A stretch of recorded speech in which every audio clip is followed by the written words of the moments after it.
আজি আমি দ্বিতীয় বৰ্ষৰ বাবে এই আঁচনিখন আৰম্ভ কৰিবলৈ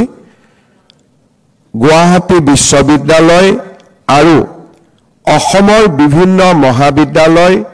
উচ্চতৰ মাধ্যমিক বিদ্যালয়ত আমি সমবেত হৈছোঁ। এই আঁচনিখনৰ বিষয়ে বিভিন্ন সময়ত বিভিন্ন ধৰণে আলাপ আলোচনা হৈছে, কিন্তু এই আঁচনিখনৰ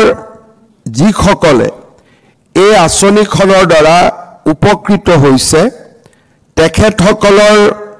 বিভিন্ন সময়ত এই আঁচনিখনৰ ওপৰত দিয়া বক্তব্য বা মন্তব্যই এই আঁচনিখনৰ কলেবৰ বৃদ্ধি কৰাৰ বাবে আমাক অনুপ্ৰাণিত কৰিছিল। বিগত বছৰটোত যেতিয়া এই আঁচনি আমি আৰম্ভ কৰিছিলোঁ, আমি কেৱল মাত্ৰ ৰাজ্যিক বিশ্ববিদ্যালয় আৰু প্ৰাদেশিকৃত মহাবিদ্যালয়সমূহৰ মাজত ইয়াক সীমাবদ্ধ কৰিছিলোঁ। আঁচনিখনে সহায় কৰা ছাত্ৰীসকলৰ বক্তব্য আৰু এই আঁচনিখনে লৈ অহা বিশাল সামাজিক পৰিৱৰ্তনৰ প্ৰতি লক্ষ্য ৰাখি এইবাৰ এই আঁচনিখনত অসমৰ দুইখন কেন্দ্ৰীয় বিশ্ববিদ্যালয়, অসম বিশ্ববিদ্যালয় আৰু তেজপুৰ বিশ্ববিদ্যালয়কো এই আঁচনিখনত আমি সমাহিত কৰিছোঁ। যোৱা বছৰ এই আঁচনিখন আৰম্ভ কৰাৰ সময়ত বিশ্ববিদ্যালয় আৰু মহাবিদ্যালয়ত পাঠ গ্ৰহণ কৰা সেল্ফ ফাইনেন্স কোৰ্ছসমূহক বা যিসমূহ ষ্ট্ৰীম প্ৰাদেশিকৃত নহয় সেই ষ্ট্ৰীমৰ ছাত্ৰীসকলক যোৱাবাৰ এই আঁচনিখনৰ আমি সুবিধা প্ৰদান কৰা নাছিলোঁ। এইবাৰ ৰাজ্য চৰকাৰে বিশ্ববিদ্যালয়সমূহত আৰু মহাবিদ্যালয়সমূহত সেল্ফ ফাইনেন্স স্কিমত বা ফিজ দি যিসকল ছাত্ৰীয়ে শিক্ষা গ্ৰহণ কৰি আছে তেখেতসকলকো এইবাৰ আমি এই আঁচনিখনত সমাহিত কৰিছোঁ। যোৱা বিত্তীয় বছৰত এই আঁচনিখনে 1,60,000 ছাত্ৰ ছাত্ৰীক উপকৃত কৰিছিল। আঁচনিখনৰ বৰ্ধিত কলেবৰ আৰু পৰিসৰৰ ওপৰত আমি অনুমান কৰিব পাৰোঁ যে এই আঁচনিখনে এইবাৰ 4 লাখ ছাত্ৰীক সমাহিত কৰিব আৰু 4 লাখ ছাত্ৰী এই আঁচনিখনৰ জৰিয়তে উপকৃত হ'ব। এইবাৰৰ আঁচনিখনত আমি দুটা বৰ্ষ, উচ্চতৰ মাধ্যমিক প্ৰথম বৰ্ষ, উচ্চতৰ মাধ্যমিক দ্বিতীয় বৰ্ষ, স্নাতক পৰ্যায়ৰ প্ৰথম বৰ্ষ, দ্বিতীয় বৰ্ষ আৰু পোষ্ট গ্ৰেজুৱেটত প্ৰথম বৰ্ষ, দ্বিতীয় বৰ্ষ, অৰ্থাৎ এই আঁচনিখনে এইবাৰ বিশ্ববিদ্যালয় আৰু উচ্চতৰ মাধ্যমিক পৰ্যায়ৰ সকলো ছাত্ৰীকে সামৰি ল'ব আৰু অহা বছৰলৈ স্নাতক তৃতীয় বৰ্ষৰ ছাত্ৰীসকলো এই আঁচনিখনৰ লগত সমাহিত হৈ পৰাৰ লগে লগে এই আঁচনিখনে আমাৰ মহাবিদ্যালয় বিশ্ববিদ্যালয়ত পঢ়া অধ্যয়ন কৰা 100% ছাত্ৰীক এই আঁচনিখনৰ জৰিয়তে সমাহিত কৰি ল'বলৈ সক্ষম হ'ব। এই আঁচনিখন যোৱা বছৰ আমি আৰম্ভ কৰিছিলোঁ আৰু আমাৰ প্ৰচেষ্টা হৈছে যে এই আঁচনিখনৰ জৰিয়তে ক্ৰমাগতভাৱে ইয়াৰ কলেবৰ বৃদ্ধি কৰি আমি 10 লাখ আৰু 10 লাখকে আমি এক নিযুত বুলি কওঁ, 10 লাখ ছাত্ৰীৰ জীৱনত আমি এটা যোগাত্মক প্ৰভাৱ বা ইতিবাচক প্ৰভাৱ আমি পেলাব বিচাৰোঁ। আমি যদি অলপ সময়ৰ কাৰণে এই আঁচনিখনৰ প্ৰভাৱৰ বিষয়ে আলোচনা কৰোঁ, ঘৰৰ পৰা 5 বা 10 কিলোমিটাৰৰ ভিতৰত যিসকল ছাত্ৰীয়ে হায়াৰ ছেকেণ্ডাৰীত নামভৰ্তি কৰিছে তেখেতসকলে বিদ্যালয় খুলি থকা প্ৰতিটো মাহতে চৰকাৰৰ পৰা 1000 টকাকৈ লাভ কৰিব। আমি যদি চাবলৈ যাওঁ দৰাচলতে বিনামূলীয়া নামভৰ্তিৰ পিছত ছাত্ৰীসকলৰ পঢ়াৰ খৰচ কিতাপ আৰু দৈনিক কলেজলৈ অহা যাৱতীয় খৰচক বাদ দি দেউতাক মাকৰ ওপৰত বিশেষ বোজা নাথাকে। কিন্তু কলেজত পঢ়াটো স্কুলত পঢ়াটো আমি পিতৃ মাতৃৰ বাবে বোজা নহয়, ইয়াক পিতৃ মাতৃৰ বাবেও আমি এটা ইনচেন্টিভাইজ অৰ্থাৎ দেউতাক আৰু মাকেও যাতে যে মোৰ ছোৱালীজনীক পঢ়ুৱালে মোৰ পৰিয়ালৰ অৰ্থনীতিত কোনো ক্ষতি নহয়, বৰঞ্চ এটা জীৱন বা মোৰ ছোৱালীৰ জীৱন আমি চৰকাৰী খৰচত নিৰ্মাণ কৰিব পাৰিম আৰু মোৰ সঞ্চিত যিখিনি পুঁজি থাকি যাব, যিখিনি মই মোৰ ছোৱালীজনীৰ ওপৰত ব্যৱহাৰ কৰিবৰ কাৰণে ঠিক কৰিছিলোঁ, এতিয়া মই মোৰ ল'ৰাজনৰ ওপৰত তাক ব্যৱহাৰ কৰিব পাৰিম। বহুতে মোক প্ৰশ্ন কৰে যে ছাত্ৰসকলক এই আঁচনিৰ ভিতৰত আমি কিয় অনা নাই? ঘৰত যদি এগৰাকী ভায়েক থাকে আৰু এগৰাকী ভনীয়েক থাকে, ভনীয়েকজনীৰ পঢ়াৰ দায়িত্ব চৰকাৰে গ্ৰহণ কৰাৰ লগে লগে ছোৱালীগৰাকীৰ পঢ়াৰ ওপৰত দেউতাকে যিখিনি টকা খৰচ কৰিম বুলি ভাবি থৈছিলে, অবভিয়াছলি সি ছেভিংছ হ'ব, সি সঞ্চয় হ'ব আৰু সেই সঞ্চয় তেওঁ পৰিয়ালৰ ল'ৰাটোৰ ওপৰত বা পুত্ৰৰ ওপৰত বা ভায়েকৰ ওপৰত ব্যৱহাৰ কৰিব পাৰিব। আৰু ইয়াৰ আমি প্ৰভাৱ যোৱা বছৰত দেখিছোঁ যে যোৱা বছৰ উচ্চতৰ মাধ্যমিক প্ৰথম বৰ্ষ, ডিগ্ৰী প্ৰথম বৰ্ষ আৰু পোষ্ট গ্ৰেজুৱেটত প্ৰথম বৰ্ষত যিমান ছাত্ৰ ছাত্ৰীয়ে নামভৰ্তি কৰিছিল তাতকৈ এইবাৰ অধিক ছাত্ৰ ছাত্ৰীয়ে মহাবিদ্যালয় বিশ্ববিদ্যালয়ত নামভৰ্তি কৰিছে। আৰু নামভৰ্তিতকৈও আটাইতকৈ ডাঙৰ কথাটো হৈছে যে ছেকেণ্ড ইয়াৰত ছোৱালী সাধাৰণতে ড্ৰপ আউট হয়। এইবাৰ আমি দেখা পাইছোঁ যে হায়াৰ ছেকেণ্ডাৰী ছেকেণ্ড ইয়াৰত কোনো ছোৱালীয়ে স্কুলৰ পৰা নিজক আঁতৰাই অনা নাই, ডিগ্ৰী ছেকেণ্ড ইয়াৰতো কোনো ছোৱালীয়ে কলেজৰ পৰা আঁতৰি অহা নাই আৰু পোষ্ট গ্ৰেজুৱেটতো কলেজৰ পৰা আঁতৰি অহা নাই। লগত আৰু এটা কথা মই নিশ্চয় ক'ব লাগিব যে এইবাৰ দুদিন পিছত আমি গম পাম যে হায়াৰ ছেকেণ্ডাৰী আৰু ডিগ্ৰীত কিমান ছোৱালীয়ে বিয়াত বহিছে। আমি আশা কৰিছিলোঁ যে ডিগ্ৰী আৰু হায়াৰ ছেকেণ্ডাৰীত কোনো ছোৱালীয়ে বিয়াত নবহিব। এতিয়া আমি কিমান সফল হৈছোঁ,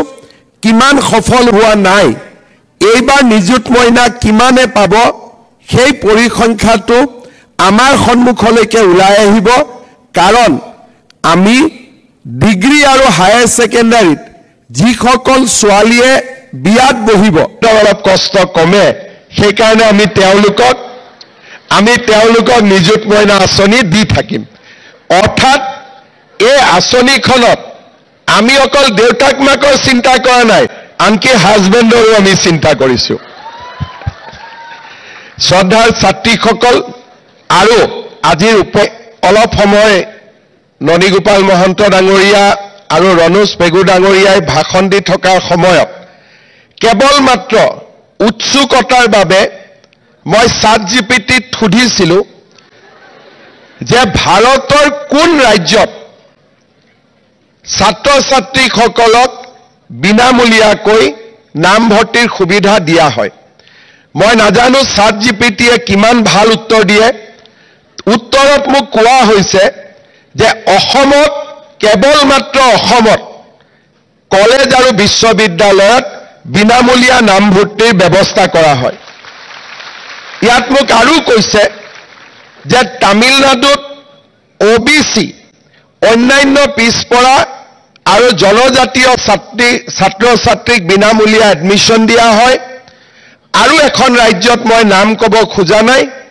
কেৱল মাত্ৰ ক'ব পাৰো কৰ্ণাটকত ধৰ্মীয় সংখ্যালঘু ছাত্ৰ ছাত্ৰীসকলক বিনামূলীয়া নামভৰ্তি কৰা হয়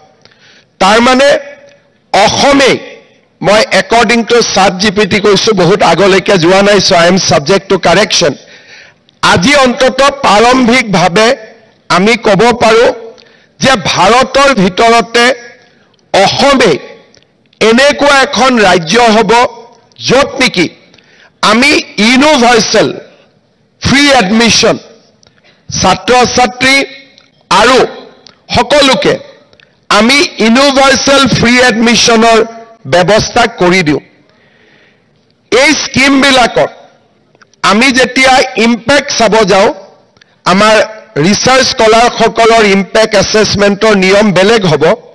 কিন্তু ৰাজনীতি কৰা মানুহৰ কাৰণে আমি ইম্প্যাক্ট ইনস্ট্যান্টলি আমি পৰীক্ষা কৰিব পাৰো কাৰণ যেতিয়াই আমাৰ অফিচৰ পৰা কনফিউজিং বা অকনমান নেগেটিভ সার্কুলার ইস্যু হয় যে ব্যাক থাকিলে থার্ড ইয়ারত এডমিশন নাপাব বা কলেজত যদি আমি সেকেন্ড সেমিস্টার ফার্স্ট সেমিস্টারত ভাল রিজাল্ট করা নাই থার্ড সেমিস্টারত এডমিশন ফ্রি নহব শিক্ষামন্ত্রী আৰু মোৰ মোবাইলত যিমান হোৱাটসঅ্যাপ আহে তেতিয়া আমি বুজি পাও যে স্কিমটোৰ ইম্প্যাক্ট কিমান যেতিয়া ঠিকে ঠিকে চলি থাকে তেতিয়া আমি বহুত গম নাপাও কিন্তু এমাহ যদি নিযুত মইনা আমি নিদিও সেই মাহটোত যিমান আমালৈকে হোৱাটসঅ্যাপ আহে তেতিয়া আমি গম পাও যে আমি কিবা এটা ভাল কাম কৰি আছিলো যোৱা বছৰৰ মোৰ এটা মই অভিজ্ঞতা কওঁ মই নলবাৰীলৈ গৈ আছিলো হাজোদি দমদমা হাজোৰ এখন কলেজ আছে ছাত্ৰ ছাত্ৰী সকলোৱে মোক খুব টেনচনেৰে সৈতে মোৰ গাড়ীখন ৰখাব চেষ্টা কৰিছে মই গাড়ীখন ৰখালো ৰখোৱাৰ লগে লগে মোক সকলোৱে ক'লে যে স্যাৰ আমি কলেজ এৰিব লাগিব স্যাৰ নকয় মামা কয় মামা আমি কলেজ এৰিব লাগিব মই কলেজ কিয় এৰিব লাগিব বোলে এইবাৰ ইউনিভাৰ্সিটি আমাক কোনোবা এখন পেপাৰত বেক দি দিছে আৰু সেই কাৰণে বেক পোৱাৰ কাৰণে থাৰ্ড ইয়াৰত আমাৰ ফ্ৰী এডমিশন নহয় তেতিয়া মই ক'লো এটো ইমান ডাঙৰ কথা নে ফ্ৰী এডমিশন এটোটো ল'ব পাৰা বোলে নহয় স্যাৰ এডমিশনত মামা 6000 টকা লাগে দেউতা মাই ক'ৰ পৰা দিব নিদিয়ে গতিকে আমি কলেজ এৰিব লাগিব তাৰ মানে আপোনালোকে তাৰ ইম্প্যাক্ট চাব পাৰে যে এখন কলেজত বিনামূলীয়া এডমিশনে আমাৰ কিমান ছাত্ৰ ছাত্ৰীক উপকৃত কৰিছে যেতিয়া মই শিক্ষামন্ত্ৰী আছিলো মই প্ৰথম যেতিয়া আমি বিনামূলীয়া এডমিশনৰ ব্যৱস্থা কৰিছিলো তাৰ ঠিক পিছতে এদিন মই খদিয়াত গৈছিলো মিটিং চলি আছে তেতিয়া মই ইমান থাৰ্ড সেমিস্টাৰ কি সিক্স সেমিস্টাৰ কি মই বুজি নাপাও কাৰণ আমাৰ পঢ়া দিনত সিধা সিধি ফাৰ্স্ট ইয়াৰ সেকেন্ড ইয়াৰ থাৰ্ড ইয়াৰ আছিল আজিকালি সেমিস্টাৰ সিস্টেম ইমান খবৰ লোৱা নহয় তেতিয়া ফাৰ্স্ট ইয়াৰ এডমিশন হৈছে মাত্ৰ 2 মাহ হৈছে হদিয়া কলেজত মই এখন মিটিংত গৈছিলো সৰু ছাত্ৰী এজনী আহি মোক কাগজ এখনত এটুকুৰা লিখি দিলে মই তেতিয়া নপঢ়িলো পকেটত থৈ দিলো ৰাতি কাপোৰ খলাওতে কাগজখন পালো কাগজখনত ছোৱালীজনীয়ে মোক প্ৰশ্ন খুদিছে যে মামা আপুনিতো তেতিয়া মামা নকয় তেতিয়া স্যাৰ কয় তেতিয়া শিক্ষামন্ত্ৰী আছিল কলে যে স্যাৰ আপুনি ফাৰ্স্ট ইয়াৰত এডমিশন দিলে মোৰ দেউতা এডমিশন দিব খোজা নাছিল বিনামূলীয়া এডমিশন বুলি মই ফাৰ্স্ট ইয়াৰত এডমিশন পালো কিন্তু এতিয়া মই কলেজত শুনিছো যে মই থাৰ্ড সেমিস্টাৰত আকৌ ফিজ দিব লাগিব মই কেনেকৈ পঢ়িম তাৰ মানে এবছৰ পঢ়ি মই পঢ়া বন্ধ কৰিম নেকি ঘূৰি আহিয়ে আমি সিদ্ধান্ত ললো যে নহয় আমি থাৰ্ড সেমিস্টাৰতো বিনামূলীয়া নামভৰ্তি কৰিম আৰু আমি ফিফথ সেমিস্টাৰতো আমি বিনামূলীয়া নামভৰ্তি কৰিম আজি আপোনালোকে তাৰ ইম্পেক্ট চাব পাৰে যে একোখন কলেজত ৮,০০০ টকা যদি এডমিশন বিনামূলীয়া হয় ছাত্ৰ ছাত্ৰীজনে বা দেউতাকে ২৪,০০০ টকা তেওঁলোকে সেভিংস কৰিব পাৰে যোৱা কেইদিনমান আগত কলেজসমূহৰ অধ্যক্ষসকলে আমাক বিভিন্ন পৰামৰ্শ দিয়ে প্ৰত্যেকটো পৰামৰ্শ আমি সিৰিয়াসলি এক্সামিন কৰো তেওঁলোকে আমাক দুই এজন অধ্যক্ষই মোক পৰামৰ্শ দিছিলে যে স্যাৰ এডমিশনটো টকা দি লব দিয়ক পইচা দিব দিয়ক আৰু এডমিশন হোৱাৰ পিছত বেংকৰ একাউণ্টত আপোনালোকে টকাটো ছাত্ৰ ছাত্ৰীসকলকে ৰিইম্বাৰ্স কৰি দিব যেনেকে গ্যাস কিনিলে প্ৰথমতে টকা দি কিনিব লাগে পিছত একাউণ্টত টকাটো সোমাই যায় পৰামৰ্শটো ভালে আছিল আহি পেলাই মই 2-3 দিন যেনেকে বিভিন্ন জন্তু আছে খাদ্যলৈ বহুত দিন পাগলি থাকে লাহে লাহে খাই থাকে তেনেকে ময়ো কাগজখন লৈ বহুত দিন চিন্তা কৰি থাকিলো তাৰ পিছত মই এদিন এগৰাকী ছাত্ৰীক খুদিলো যে যদি আমি নামভৰ্তি টকাটো প্ৰথম বছৰত আপোনালোকে দিয়ে পিছত আমি ঘূৰাই দিও হবনে নাই তেতিয়া মোক লাহেকৈ কলে যে দেউতাই তাৰমানে এক মাহৰ সুদ দিব লাগিব মানে ৮,০০০ টকা যদি দেউতাকে সুদত লয় ৮০০ টকা মাহত গাঁৱত সুদ দিব লাগে আমাৰ গাঁৱৰ সামাজিক নিয়ম আৰু যোৱাবাৰ আমি যেতিয়া এনেকুৱা সুদখোৰ বিলাকক এৰেষ্ট কৰিছিলো তেতিয়া মই প্ৰথমবাৰ গম পাও যে বেংকৰ ইন্টাৰেষ্ট এনুৱেল 12% 8% না 10% কিন্তু গাঁৱত ইন্টাৰেষ্ট হৈছে 10% মাহত তাৰ মানে আমি সমাজখনক কিমান কথা শিকিবলগীয়া আছে আৰু কিমান কথা বুজিবলগীয়া আছে হিদিনাখন মই শিক্ষা মন্ত্ৰীৰ লগত আলোচনা কৰিছিলো যে এবাৰ আমি যদি পৰীক্ষামূলকভাৱে এবাৰ যদি কলেজৰ এডমিশন হায়াৰ সেকেন্ডাৰী এডমিশন বিনামূলীয়াটো উঠাই দিও আৰু আমি কওঁ যে সকলো পইচা দি এডমিশন ল'ব লাগে এবছৰৰ কাৰণে আমাৰ হিচাপত 20% একেদিনাই লৰা ছোৱালী কলেজত এডমিশনৰ সংখ্যা হ্ৰাস পাব আৰু যিসকলে মোৰ এই কথাটোক বিশ্বাস নকৰে অহা বছৰ ইলেকশনো থাকি নাথাকে এবাৰ টেষ্ট কৰিও চাব পাৰি কিন্তু আসলতে এটো নহয় টেষ্ট কৰাৰ প্ৰয়োজন নাই মই একেবাৰে কনভিন্স যে অসমত যদি বিনামূলীয়া নামভৰ্তি নাথাকে 20% ষ্টুডেন্টে কলেজত এডমিশন ল'ব নোৱাৰে আৰু তাৰ কাৰণে কাকো দোষ দি লাভ নাই এয়া আমাৰ জীৱনৰ হসা কাহিনী কাৰণ চাহ বাগিচাৰ শ্ৰমিক আৰু নিতৌ ডেইলি উপাৰ্জন কৰা পিতৃ মাতৃয়ে 2জন 3জন 4জন সন্তানৰ ৮,০০০ টকাকৈ এমাহত 40-50,000 টকা এডমিশনত ব্যয় কৰিব নোৱাৰে কোনোবা আশাৰে জীয়াই থকা অভিভাৱকে কাৰোবাৰ পৰা ধাৰ লৈ যদি এডমিশন দিয়াবৰ বাবেও চেষ্টা কৰে 10% সুদে মানুহজনৰ জীৱন বিপন্ন কৰি পেলাব আৰু তাক আমি সকলোৱে অনুভৱ কৰো সেই কাৰণে যোৱা 7 বছৰ অসমৰ বিভিন্ন মহাবিদ্যালয়ৰ অধ্যক্ষৰ তীব্ৰ হেঁচাৰ পিছতো আমি বিনামূলীয়া এডমিশন অব্যাহত ৰাখিছিলো আৰু প্ৰত্যেকবাৰ এডমিশনৰ আগতে মই নিজে শিক্ষা মন্ত্ৰীৰ লগত কলেজসমূহৰ প্ৰিন্সিপালৰ এখন মিটিং পাতো যে আপোনালোকে যেন প্ৰত্যক্ষভাৱে নহলেও পৰোক্ষভাৱে হলেও লৰা ছোৱালীৰ পৰা টকা পইচা এডমিশনৰ নামত নলয় আজি সেই এটা আঁচনিয়ে আমাক যোৱা 7 বছৰে দিয়া ইম্পেক্ট আমি আৰু এখোজ আগুৱাই লৈ আমি কেইবাটাও নতুন আঁচনি গ্ৰহণ কৰিছিলো মেট্ৰিকত আজি ফৰ্ম ফিল আপ কৰিবৰ কাৰণে আমি এটকাও নলওঁ সেৱাক প্ৰয়োজনীয় ধন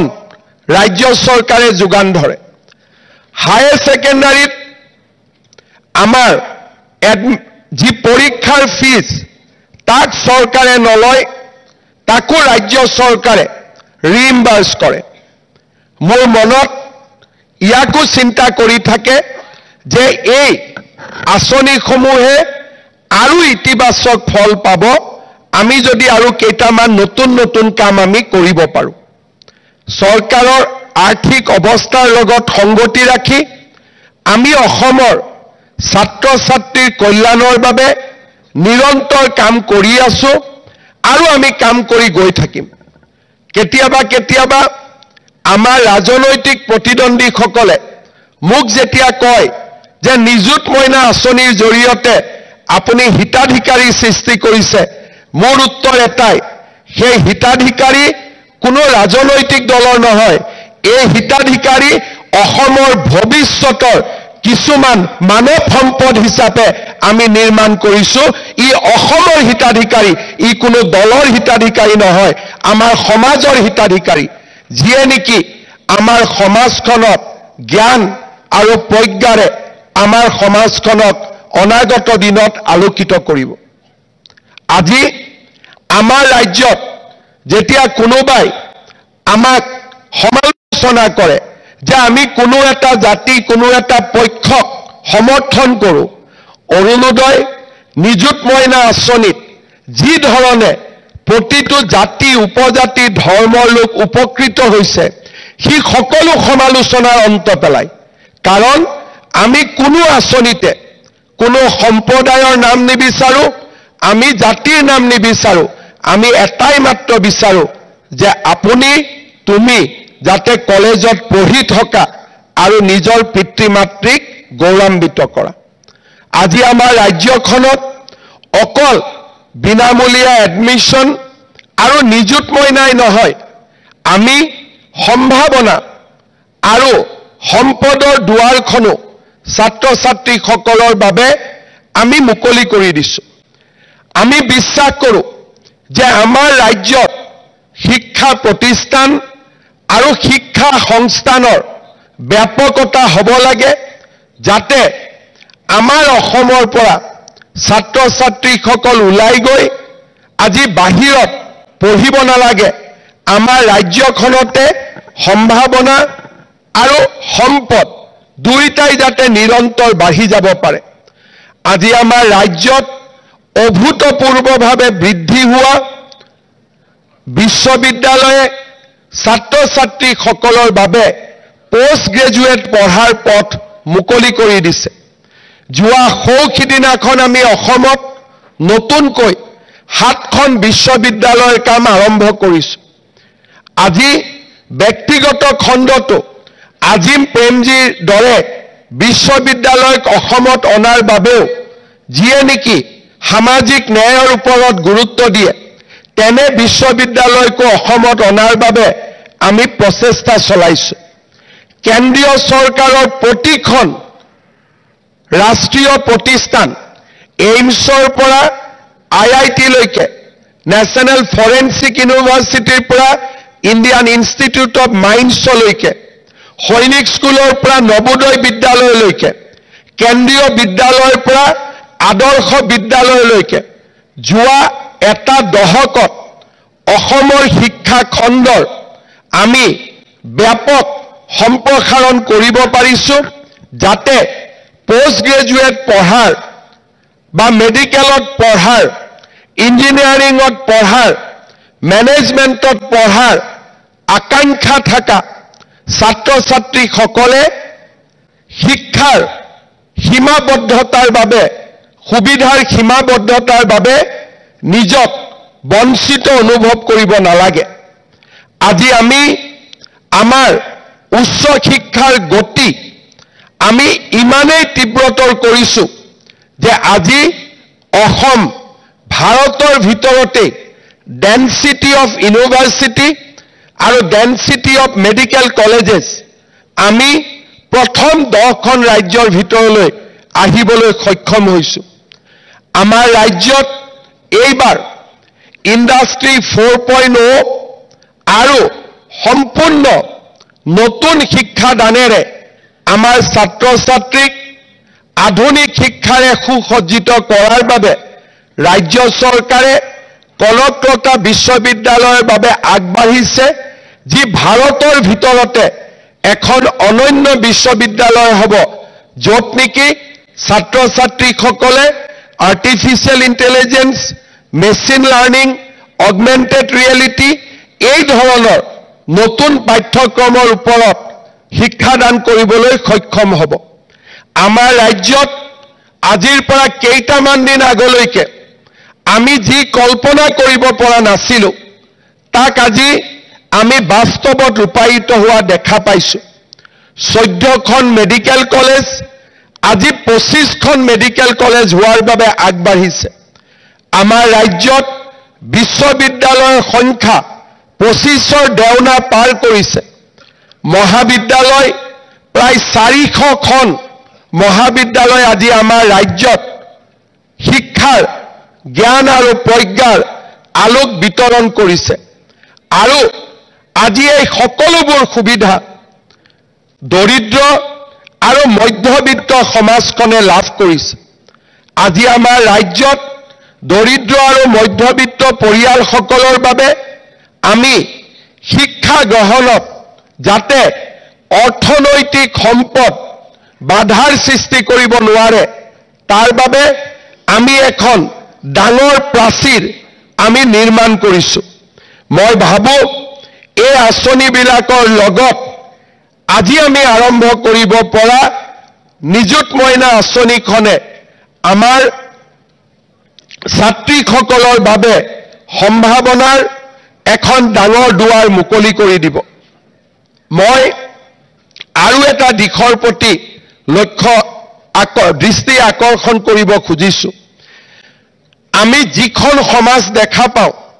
সেইখন সমাজ কিমান ধৰণে সমাজৰ প্ৰকৃত তথ্য আমাক দিব পাৰে, তাৰ ওপৰত মোৰ নিজৰে প্ৰশ্ন চিহ্ন আছে। আমি বহু দিনলৈ অনুভৱ কৰিব পৰা নাছিলোঁ যে আমাৰ অসমতেই 12 বছৰৰ ছোৱালীয়েও মাতৃত্বৰ বোজা গ্ৰহণ কৰিবলগীয়া হয়। আমি বহু দিনলৈ গুৱাহাটীত দেখি থকা সমাজখনক যেতিয়া আমি দেখা পাওঁ, ডিব্ৰুগড়ত দেখি থকা, যোৰহাটত দেখি থকা, তেজপুৰ শিলচৰত দেখি থকা সমাজখনক যেতিয়া আমি দেখা পাওঁ, তেতিয়া আমি কল্পনাও কৰিব নোৱাৰোঁ যে আমাৰ মাজতে আৰু এখন সমাজ আছে, যিখন সমাজত 9ৰ পৰা 12 বছৰ বয়সতে ছোৱালীক বিয়াত বহিবলৈ সমাজে বাধ্য কৰায়। 12, 13, 14, 15 বছৰত আমাৰ এখন সমাজ আছে, যিখন সমাজত 14 বছৰৰ বয়সৰ ছোৱালী এজনীয়েও তৃতীয় পত্নীৰ চাৰ্টিফিকেট মূৰত লৈ তেওঁলোকে জীৱন নিৰ্বাহ কৰিবলগীয়া অৱস্থা হয়। আৰু ইয়াৰ স্বাভাৱিক পৰিণতি হৈছে যে তেওঁলোকক প্ৰথম পৰিয়ালে কলেজ আৰু স্কুলত যোৱা বন্ধ কৰে, আৰু কলেজ আৰু স্কুলত যোৱা বন্ধ কৰাৰ 4 মাহৰ পিছত মাতৃত্বৰ বোজা গ্ৰহণ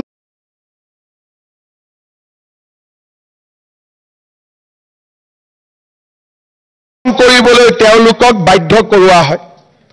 আমি যেতিয়া তেনেকুৱা অঞ্চললৈ যাওঁ, 22 বছৰৰ ছোৱালী এজনীয়ে কোলাত 4টাকৈ সন্তান লোৱা প্ৰতিচ্ছবি, আৰু বিশ্ববিদ্যালয় কটন কলেজত 22 বছৰীয়া ছোৱালীয়ে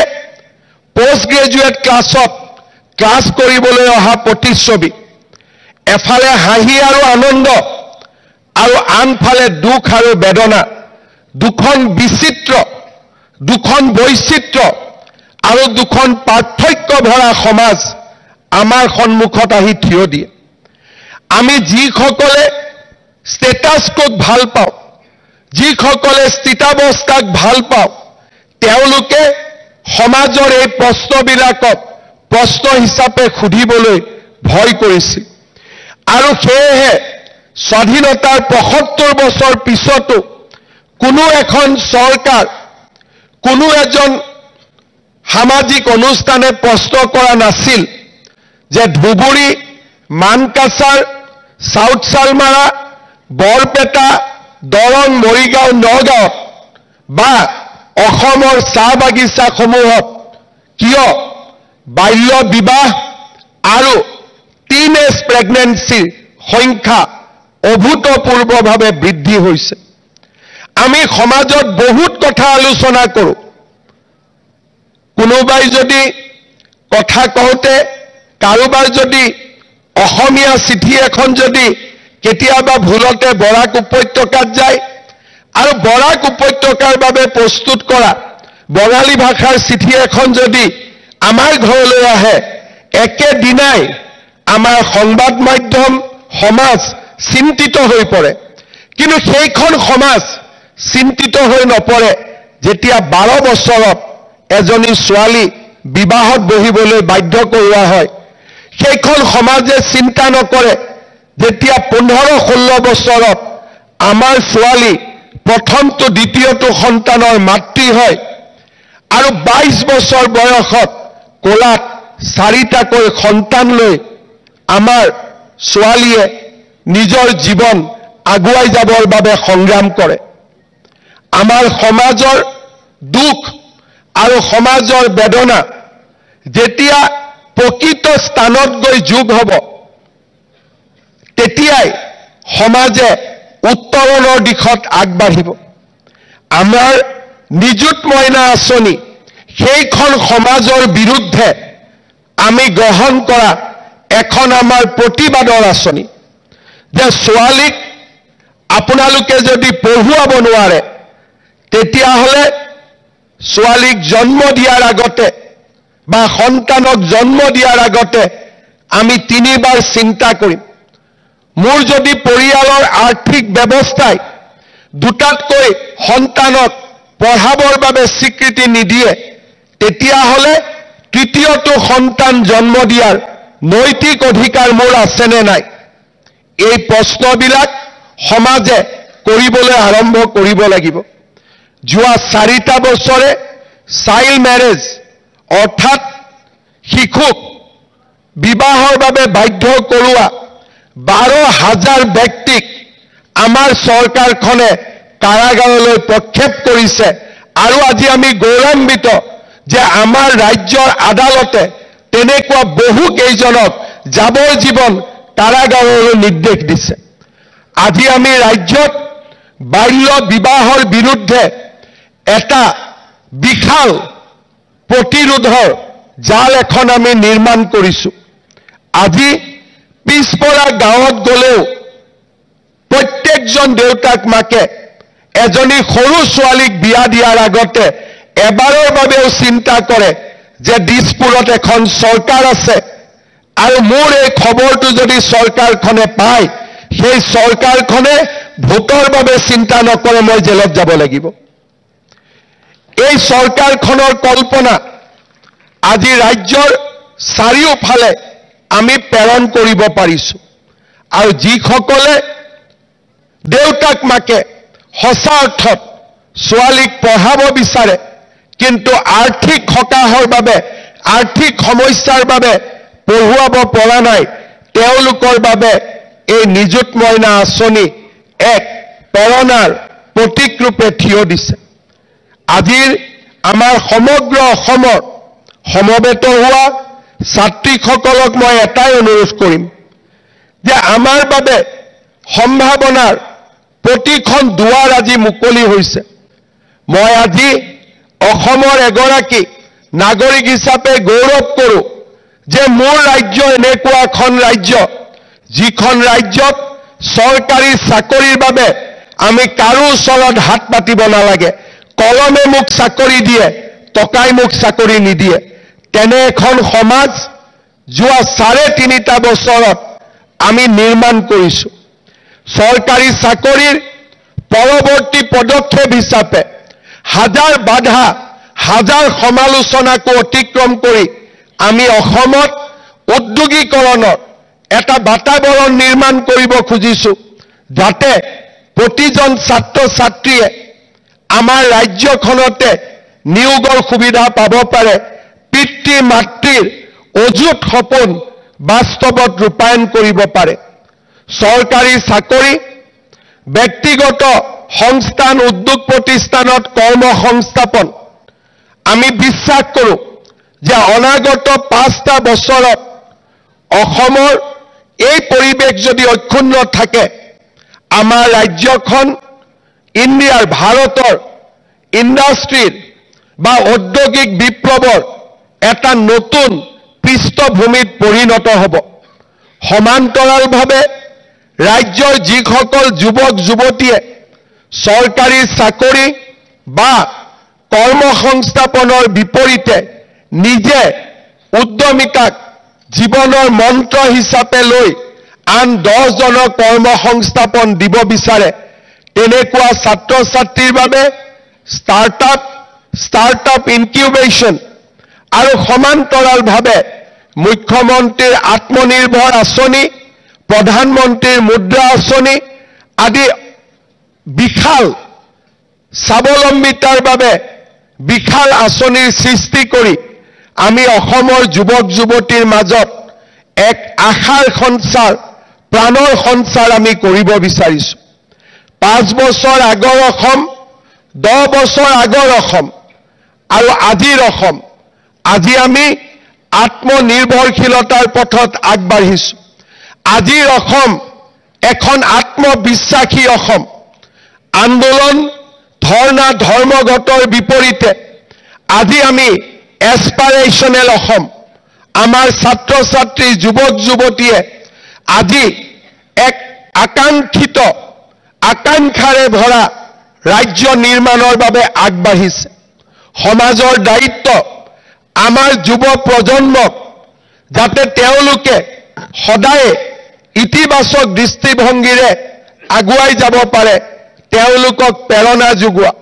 তেওঁলোকক অসীম সাহস যোগোৱা। যোৱা 30টা বছৰৰ সামাজিক অশান্তিৰ পিছত, যোৱা 30টা বছৰৰ বিভিন্ন আন্ধাৰৰ পিছত, বিভিন্ন আন্দোলন, সন্ত্ৰাসবাদৰ পিছত আজি অসমৰ আকাশৰ পৰা কলীয়া ডাৱৰবোৰ আঁতৰিব ধৰিছে। সূৰুজৰ কিৰণ, সূৰুজৰ পোহৰ আজি অসমৰ আকাশত আমি সকলোৱে অনুভৱ কৰা আৰম্ভ কৰিছোঁ। আমাৰ ৰাজ্যত আজি অকল অৰুণোদয়ে নহয়, আজি আমাৰ ৰাজ্যত সূৰ্যোদয়ো আৰম্ভ হৈছে। আমি অৰুণোদয়ৰ সপোন দেখিছিলোঁ, কিন্তু অৰুণোদয় আগবাঢ়ি গৈ এতিয়া আমাৰ ৰাজ্যত সূৰ্যোদয়ে আমাক সকলোকে পোহৰ দিছে, জ্ঞান দিছে, প্ৰজ্ঞা দিছে, বিশ্বাস দিছে, সাহস দিছে। সেইখন নতুন অসম আমি আঁকোৱালি ল'ব লাগিব। সেইখন নতুন অসমক আমি আগুৱাই লৈ যাব লাগিব আৰু এই অসমৰ অগ্ৰগামী যাত্ৰাত আমাৰ ছাত্ৰীসকলে এক অভূতপূৰ্ব ইতিবাচক ভূমিকা গ্ৰহণ কৰিব লাগিব। নিযুত মইনা আঁচনি বাল্য বিবাহৰ বিৰুদ্ধে এক প্ৰতিবাদৰ আঁচনি। নিযুত মইনা আঁচনি অসমৰ ছাত্ৰীসকলৰ মাজত লুকাই থকা অসীম সাহসৰ স্বীকৃতি দিয়া এক আঁচনি। নিযুত মইনা আঁচনি আমাৰ ছাত্ৰীসকলে আকাশ চুব পাৰে, সেই বিশ্বাস আৰু আস্থাক সমাজে স্বীকৃতি দিয়াৰ আঁচনি। এই আঁচনিয়ে আমাৰ সকলোগৰাকী ছাত্ৰীৰ জীৱনলৈ পৰিৱৰ্তন আনক, অসমৰ শৈক্ষিক আকাশখন আৰু অধিক আলোড়িত হওক, জ্ঞান আৰু প্ৰজ্ঞাৰে আমি এক নৱজাগৰণৰ সৃষ্টি কৰোঁ। তেনে এক আশাৰে মই আজি এই নিযুত মইনা আঁচনিৰ শুভ আৰম্ভণিৰ দিনা সকলোকে অভিনন্দন জনাইছোঁ। আজি আমি মহাবিদ্যালয়সমূহত,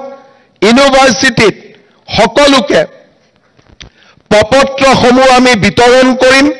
মই আশা কৰিম যে 5 ছেপ্টেম্বৰৰ ভিতৰত দৰ্পণ আৰু সমৰ্থ পৰ্টেলত শিক্ষাগুৰুসকলে এই আবেদনসমূহ আপলোড কৰি দিব, যাতে আমি অক্টোবৰ মাহৰ প্ৰথম সপ্তাহৰ পৰা নিৰবিচ্ছিন্নভাৱে নিযুত মইনা আঁচনি ছাত্ৰীসকলক দি যাব পাৰোঁ। মোৰ শিক্ষা প্ৰতিষ্ঠানৰ অধ্যাপকসকললৈ অনুৰোধ, আপোনালোকে যেন ৰাজ্য চৰকাৰক এই দিশত সহযোগিতা কৰে, এগৰাকী ছাত্ৰীও যাতে বাদ পৰি নাযায়, সকলোৰে বেংক একাউণ্ট,